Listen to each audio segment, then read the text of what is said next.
Мне на самом деле очень неудобно комментировать те материалы, которые были опубликованы в наших соцсетях. Мне даже стыдно это комментировать, если быть откровенным. Потому что дипломат такого уровня, такого класса говорит в другой стране о недееспособности и планомерном разрушении МИДом работы посольства, я считаю, что это неэтично, по крайней мере. Нельзя так себя вести дипломату. Есть вещи, которые можно говорить, а можно нет. И у меня такой вопрос, коль это касается сотрудницы посольства, потому что я на данном этапе являюсь послом, и я должен это прокомментировать.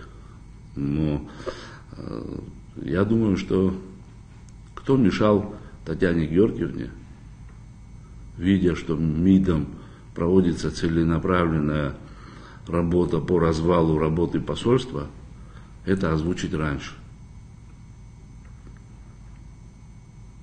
Я думаю, что никто не мешал.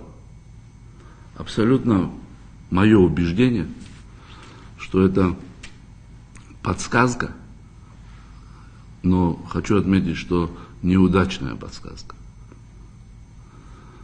Вводить человека с определенным опытом работы, с определенным имиджем, авторитетом, да, в такую ситуацию считаю неправильно. Поэтому я бы дальше это не стал комментировать. Тем более там говорится о том, что я пришел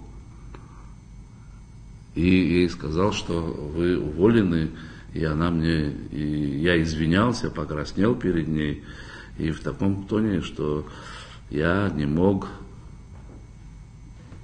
аргументированно сказать, по каким критериям ее уволили. Я ее пригласил в кабинет посла, хочу, чтобы вы знали,